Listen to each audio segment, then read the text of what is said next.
میں معافی چاہتا ہوں جو گستاخی کی، لیکن میں محبت کی وجہ سے یہ کر رہا تھا۔ میرے آقا اترے اور پھر آپ نے بدھ والے دن نمازیں پڑھائیں، جمعرات کے دن آپ نے مغرب کی نماز، آخری نماز آپ نے اس دنیا کو پڑھائی۔ مغرب کی نماز کے بعد آپ کی طبیعت زیادہ ناساز ہوئی۔ میرے پیغمبر علیہ السلام نے پھر 11 ربیع الاول کو اپنے مصلی پہ آپ اٹھ کر آنا چاہ رہے تھے عشاء کی نماز کے لیے، اٹھے تو چکر آئے، بے ہوش ہوئے، پھر اٹھے تو بے ہوش ہوئے، پھر اٹھے تو بے ہوش ہوئے۔ بالآخر آپ نے کہا ابو بکر کو مصلی پہ کھڑا کر دو، اگر محمد مصلی پہ نہیں ہوگا صلی اللہ علیہ وسلم تو ابو بکر ان کی جگہ پر جائیں گے۔ ابو بکر رضی اللہ عنہ وہاں نہیں تھے تو لوگوں نے جا کے پیغام دیا تو عمر رضی اللہ عنہ کو کھڑا کر دیا گیا۔ لوگ سمجھتے تھے اگر ابو بکر نہیں تو عمر کا دوسرا نمبر ہے۔ آواز عشاء کی آپ کے حجرہ مبارک میں آئی تو آپ بیماری کے عالم میں بھی تڑپ اٹھے۔ ابو داود کی روایت ہے لا لا لا لا، نہیں نہیں نہیں، روکو نماز کو، توڑ دو نماز کو، میرے مصلی پہ ابو بکر کے سوا کوئی کھڑا نہیں ہو سکتا۔ کہا ابو بکر تو ہے ہی نہیں، کہا بلا کے لایا جائے۔ ابو بکر رضی اللہ عنہ آئے، عشاء کی نماز انہوں نے پڑھائی، 17 نمازیں انہوں نے پڑھائیں، ایک عشاء کی، ہفتے والے دن کی 5 نمازیں، اتوار کی 5 نمازیں، 10 5 اور 5 10، جمعہ ہفتہ اتوار یہ 15 نمازیں، اور ایک عشاء کی آج جمعرات کی 16 اور سوموار کی 17 نمازیں انہوں نے پڑھائیں۔ جب سوموار کا دن آیا رسول اللہ صلی اللہ علیہ وسلم نے اپنے سارے غلام آزاد کر دیے۔ آپ کے پاس 7 دینار مال تھا، آپ نے اسے اللہ کے راستے میں صدقہ کر دیا۔ پیغمبر علیہ السلام نے اپنی وفات سے ایک دن پہلے 11 ربیع الاول کو یہ سارے غلام آزاد کر دیے اور دینار اللہ کے راستے میں صدقہ کر دیے۔ سوموار کا دن آیا، فجر کی نماز کی قرات تھی، حضور علیہ السلام کی طبیعت قدر بہتر تھی۔ آپ نے پردہ ہٹا کر مسجد، اور آپ کے گھر میں ایک چھوٹی سی کھڑکی تھی جس کو پردہ لگا تھا، آپ نے پردہ پیچھے ہٹایا اور صحابہ کو دیکھا۔ صحابہ کہتے ہیں حضور جب آگے بڑھے آپ کے چہرے کے انوار ہمیں نظر آئے، ہم اتنا خوش ہوئے، قریب تھا کہ ہم نماز توڑ دیتے اور حضور کے چہرے کو دیکھنا شروع کر دیتے کہ حضور کی طبیعت لگتا ہے پہلے سے کچھ بہتر ہے۔ لیکن حضور نے جلدی سے پردہ پیچھے کیا اور آسمان والے سے کہہ دیا خدایا میں اس کیفیت پہ راضی ہوں، اور جس مقصد کے لیے آیا تھا وہ پورا ہوا۔ ابو بکر مصلی پہ، عمر، عثمان، علی، حسن، حسین رضی اللہ عنہ کی قیادت میں تیرے اوپر راضی ہوں۔ یہ آپ نے آخری دیدار کیا اور کروایا، پردہ پیچھے ہٹا۔ آج آپ کی طبیعت قدر بہتر تھی۔ نماز پڑھانے کے بعد ابو بکر رضی اللہ عنہ نبی پاک صلی اللہ علیہ وسلم کے پاس گئے اور جا کر کہا حضور میری 2 بیویاں ہیں، کئی دن سے میں اس بیوی کے پاس نہیں جا سکا، آپ کی طبیعت کی ناسازی اور نمازوں کی پابندی کی وجہ سے، اگر آپ کی طبیعت کچھ بہتر ہے تو میں اپنی بیوی کے پاس کوئی سودا سلف دے آؤں۔ آپ نے فرمایا چلے جاؤ، مدینے سے تھوڑا سا باہر سنا مقام ہے، آپ وہاں چلے گئے۔ پھر اچانک سے پیچھے پیغمبر علیہ السلام کی طبیعت خراب ہوئی۔ حضور علیہ السلام کو اپنی بیٹی کے ساتھ بھی بے پناہ محبت تھی۔ آپ نے کہا جلدی سے میری بیٹی فاطمہ کو بلا کر لے کر آؤ۔ بیٹیوں سے محبت والدین کو پتہ ہے، اور سب سے چھوٹی اور ایک، اور حضور بے پناہ محبت تھی۔ جب وہ آئیں تو نبی کریم صلی اللہ علیہ وسلم کی طبیعت میں بہت زیادہ بے چینی اور اضطراب تھا۔ آپ لیٹے تھے تو پاس آپ کے ایک لگن میں ایک تھوڑے سے بڑے برتن میں آپ کے لیے پانی رکھا گیا۔ آپ پانی لیتے اپنے چہرے پہ لگاتے، پانی لیتے اپنے چہرے پہ لگاتے، کبھی کپڑا لیتے کبھی اتارتے، کبھی لیتے کبھی اتارتے، گھبراہٹیں تھیں۔ آ کر کہنے لگیں واہ کر با آبا، واہ کر با آبا، ہائے میرے ابو کی طبیعت، ہائے میرے ابو کی طبیعت۔ ہائے میرے والد کی پریشانی۔ آپ نے کہا بیٹی پاس آ، لیس علی ابی کی کربن بعد اليوم، آج کے بعد تیرے ابو کے اوپر کوئی پریشانی نہیں آئے گی، آج کے بعد تیرے والد پہ کوئی ٹینشن نہیں آئے۔ کیا آپ کہنا چاہتے ہیں؟ آپ نے فرمایا کان کر۔ کان کیا تو کہا بیٹی یہ تیری اور میری جدائی کا وقت آ پہنچا ہے، یہ تیری اور میری آخری ملاقات ہے۔ اما فاطمہ الزہرا رضی اللہ عنہا بے ساختہ رونے لگیں۔ آپ نے پھر اپنی بیٹی کے غم کو دیکھا تو پاس بلا کے کہا، ایک بات کی تو وہ ہنس پڑی۔ بعد میں پوچھا گیا کہ وہ کیا تھا، کہا روئی اس وجہ سے تھی کہ حضور کہتے ہیں بیٹی صبر کرنا، میں جا رہا ہوں۔ ہنسی اس وجہ سے تھی کہ آپ نے کہا تھا غم نہ کر، سب سے پہلے تو میرے پاس آ کر ملاقات کرے گی۔ ابھی اس پریشانی میں تھے تو حضرت عائشہ رضی اللہ عنہا کے بھائی عبد الرحمن بن ابی بکر رضی اللہ عنہ آپ کا پتہ لینے کے لیے آئے۔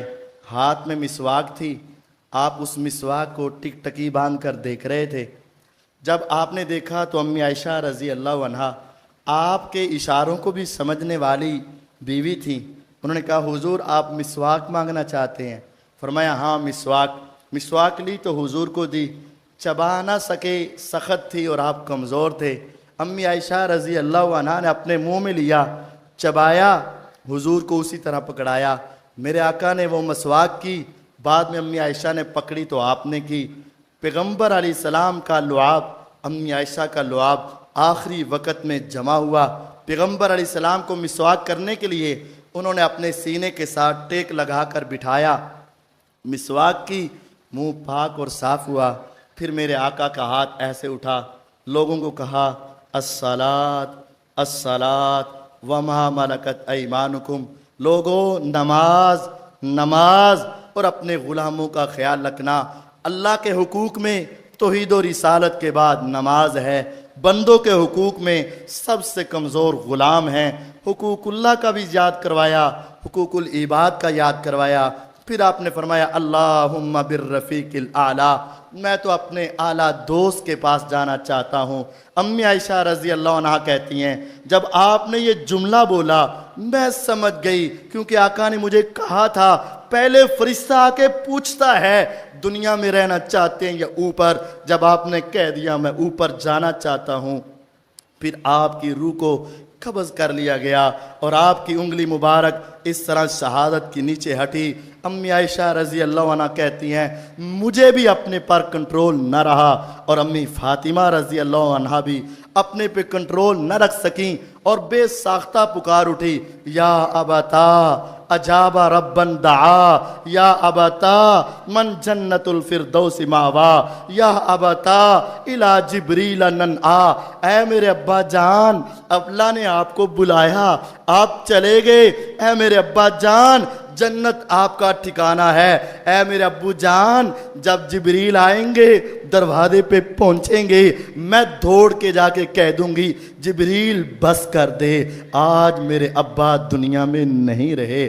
صبت علیہ مصائب لو انہا صبت علی الایام سرنا لیالیہ۔ امی فاطمہ الزہرا رضی اللہ عنہ کہتی ہیں آج میرے اوپر ایسی مصیبتیں آئی ہیں، اگر وہ مصیبت دنوں پہ پڑتی تو سارے دن راتوں میں تبدیل ہو جاتے۔ 6 مہینے تک امی فاطمہ الزہرا رضی اللہ عنہا بعد میں زندہ رہیں، لیکن کبھی کسی نے ان کے چہرے پہ مسکراہٹ نہ دیکھی، اپنے غم کے اندر ہی ڈوبی رہیں۔ پیغمبر علیہ الصلوۃ والسلام کی وفات کی خبر جب باہر نکلی، ابو بکر رضی اللہ عنہ تک پہنچی، دوڑتے ہوئے آئے، آپ کی پیشانی سے کپڑا ہٹایا، بوسہ دیا اور کہنے لگے حضور آپ پر اللہ 2 موتوں کو جمع نہیں کرے گا، ایک تھی جو آنی تھی وہ آ گئی، آج کے بعد جب زندہ ہوں گے روز قیامت پھر کبھی موت نہیں آئے گی۔ مسجد نبوی میں گئے، صحابہ اپنے ہوش و حواس کھو بیٹھے تھے۔ انس رضی اللہ عنہ فرماتے ہیں میرے آقا جب مدینے میں آئے تھے ہمیں یوں لگتا تھا پورا مدینہ روشن ہو چکا ہے، لیکن جب آپ گئے ہمیں یوں لگتا تھا پورے مدینے میں طریقی چھا گئی ہے۔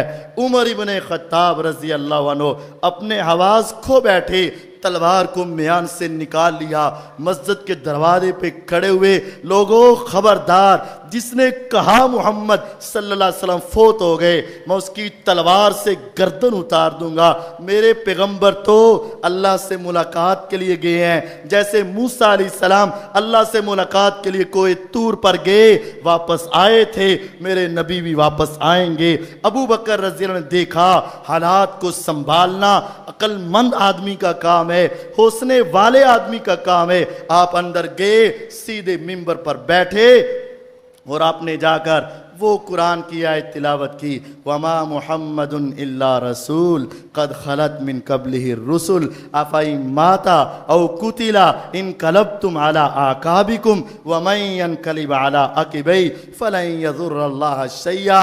جب صحابہ کہتے ہیں سنا تو پہلے بھی تھا، پڑھا تو پہلے بھی تھا، لیکن آج ایسے محسوس ہوا شاید یہ قرآن ابھی نازل ہوا، سب سمجھ گئے کہ حضور اس دنیا میں نہیں رہے۔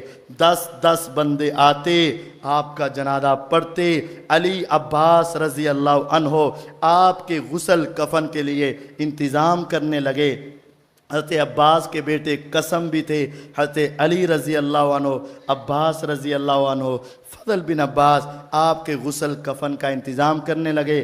لحد کی قبر آپ کے لیے نکلوائی گئی، جو سیدھی اس طرح اور بغلی قبر ہے، آپ کی قبر کو تیار کیا گیا۔ صحابہ دور دراز سے آئے، سوموار کو 12 ربیع الاول کو آپ اس دنیا سے گئے۔